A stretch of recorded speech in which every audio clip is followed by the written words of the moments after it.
bombastic side eye, criminal offensive side eye. Aku hanya memikirkan satu peraturan penting. Kenapa kau lakukan hari ini kalau kau bisa melakukannya besok? Hahaha. Dibohong. Few moments later.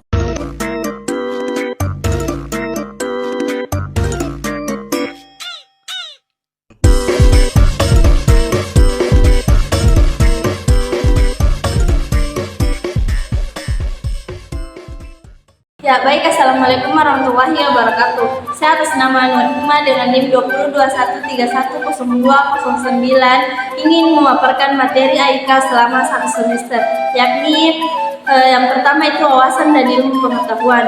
Pengetahuan dalam Islam dianggap sebagai kesatuan yang tidak terbatas dan bahkan Al-Quran sendiri mengandung berbagai pengetahuan. Allah menegaskan dalam Al-Quran mengenai orang yang memiliki pengetahuan, pikiran, dan akal, yakni berbunyi begini.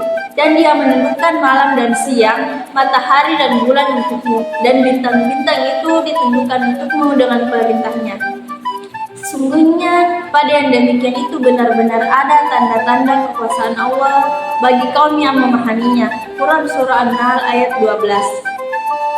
Ya, selanjutnya jenis-jenis pengetahuan. Pengetahuan biasa yaitu pengetahuan yang didapatkan dari pengalaman sehari-hari seperti menyirami tanaman dengan air, makan dan dapat memuaskan rasa lapar, dan sejenisnya. Selanjutnya pengetahuan ilmu, yaitu pengetahuan yang didapatkan dari pengalaman dan pengamatan dalam kehidupan sehari-hari, kemudian dilanjutkan dengan suatu pemikiran secara cermat dan teliti dengan menggunakan berbagai metode.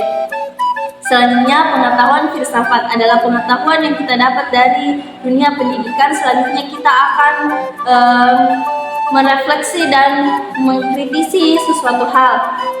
Selanjutnya pengetahuan agama. Pengetahuan agama merupakan pengetahuan yang bermuatan dengan hal-hal keyakinan, kepercayaan yang diperoleh melalui wahyu Tuhan. Pengetahuan agama adalah pengetahuan yang bersifat mutlak dan wajib diikuti oleh para pengikutnya.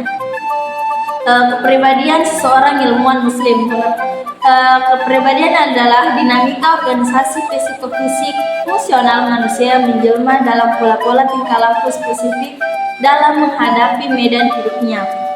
Struktur kepribadian terbagi menjadi beberapa, yakni kalbu merupakan materi organik yang memiliki sistem organis yang berdaya emosi. Selanjutnya akal adalah dimensi psikis manusia dari aspek nafsani yang berada di antara dua dimensi lainnya yang saling berbeda dan berlawanan. Selanjutnya nafsu adalah daya nafsani yang memiliki dua kekuatan, yaitu kekuatan al-ghadabiyah dan syahwaniyah. Ilmu falak. Pengertian ilmu falak yakni bisa kita pahami menurut etimolog terdiri dari dua kata, ilmi dan falakatul al-falak, yakni merupakan ilmu pengetahuan tentang orbit garis edar tempat berdasarkan bintang dan planet-planet menurut Marpaung 2015. Istilah-istilah ilmu falak yaitu aberasi, arah, astrolabi, azimut, arah, busur malam, busur siang. Perhitungan arah kiblat. Masalah kiblat adalah masalah arah, yakni menghadap ke arah Ka'bah di Masjid Al-Haram Makkah. Arah Ka'bah dapat ditentukan dari setiap tempat di permukaan bumi dengan melakukan perhitungan dan pengukuran. Perhitungan arah kiblat pada dasarnya untuk mengetahui letak Ka'bah dilihat dari suatu tempat di permukaan bumi, sehingga sebuah gerakan orang yang sedang melaksanakan sholat baik ketika berdiri, rukuk maupun sujud selalu berintip dengan arah Ka'bah. Perhitungan waktu sholat. Allah Subhanahu wa Ta'ala menjelaskan bahwa salat fardu yang terdiri dari salat subuh,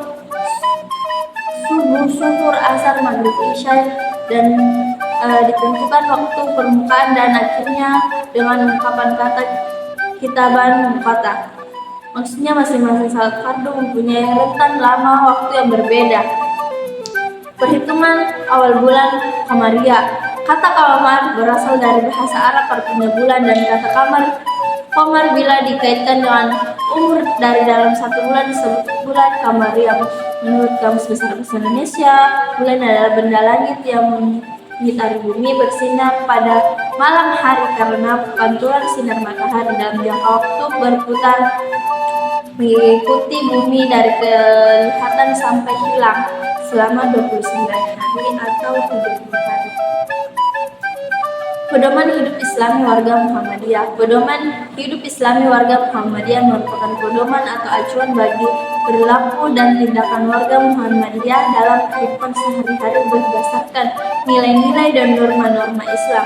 Jika nilai-nilai dan norma-norma Islam itu telah dipahami dan dihayati secara mendalam, maka sendirinya akan berpengaruh pada pengalaman sehari-hari dan berbagai aspek kehidupan warga Muhammadiyah itu sendiri. Kehidupan dalam mengelola amal usaha. Pimpinan amal usaha Muhammadiyah harus memahami peran dan tugas dirinya dalam mengemban amanah persyarikatan. Sebagaimana yang kita ketahui sekarang, amanah sangatlah mudah diemban oleh sebagian orang, namun tidak untuk pertanggungjawabannya.